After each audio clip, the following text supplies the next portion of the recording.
Hey everyone, I'm Sarah, a 25-year-old graphic designer hustling to make it in the bustling city of Chicago.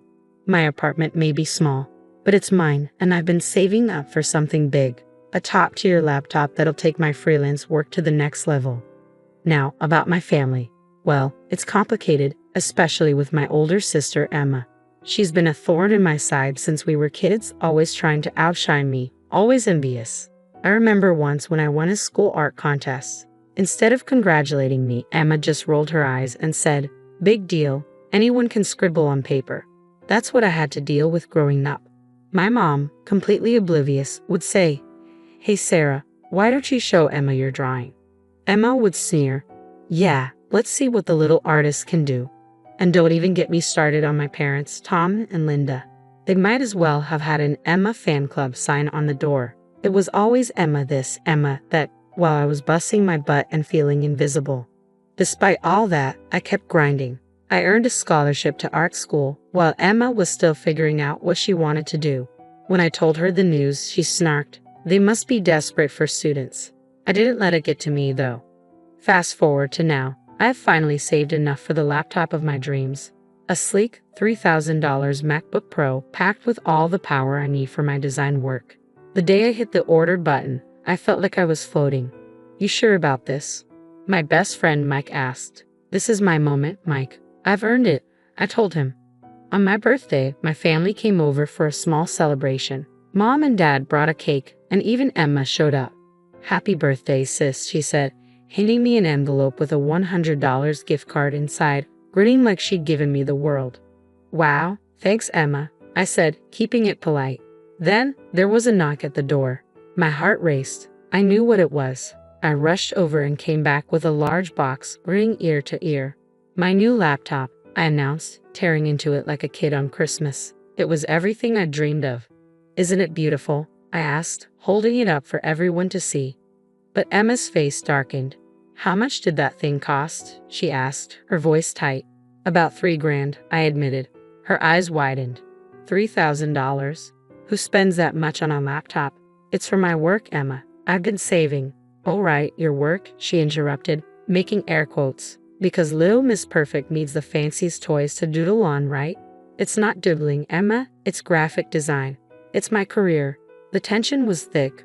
Mom and Dad exchanged worried glances, clearly uncomfortable. As the night dragged on, Emma kept making snide comments, each sharper than the last. She was downing wine like water.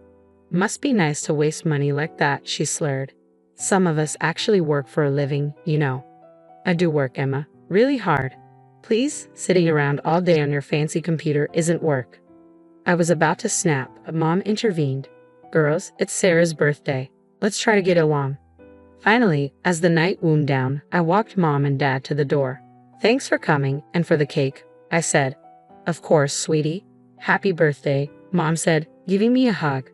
All that was left was to say goodbye to Emma and survive the rest of this nightmare birthday. But when I turned around, Emma wasn't in the living room anymore. I heard a noise coming from my home office. "Emma," I called out, walking toward the sound. What was she doing? I froze in the doorway, unable to believe my eyes. There was Emma, stumbling drunk, my toolbox open at her feet and a hammer in her hand. On my desk sat my brand new laptop, or what was left of it. "Emma, what are you doing?" I screamed. She turned to me, her eyes wild and unfocused. "Fed up," she muttered, raising the hammer one last time. With a sickening crunch, she brought it down on the remains of my laptop. "Now we're even," she shrieked, dropping the hammer with a thud. I stood there, paralyzed, staring at the wreckage of my dreams scattered across the desk. This wasn't just a laptop, it was years of hard work, savings, and hope, gone in an instant of drunken jealousy. As the reality sank in, a surge of emotions hit me all at once: rage, heartbreak, and a determination that this would be the last time Emma ever hurt me. My hands shook as I dialed 911, my voice trembling as I tried to explain what happened. But by the time I got through to someone, Emma had already stumbled out of my apartment.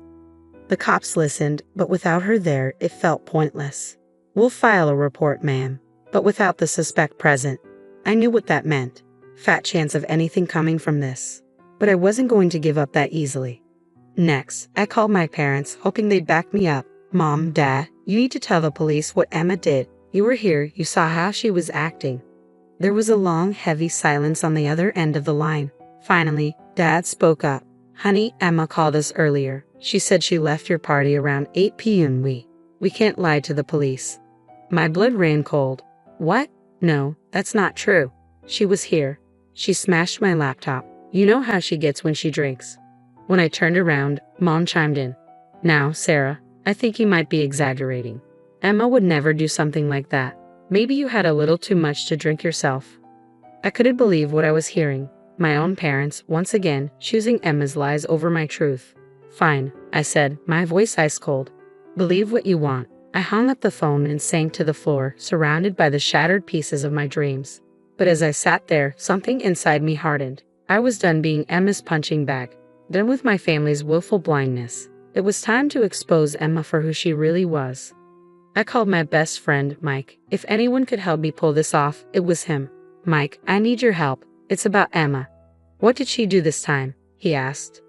I filled him in on everything. When I finished, Mike let out a low whistle. Damn, Sarah, that's messed up. What do you want to do about it? I want to catch her, expose her, make sure everyone sees her for the lying, manipulative person she really is. All right, I'm in. What's the plan?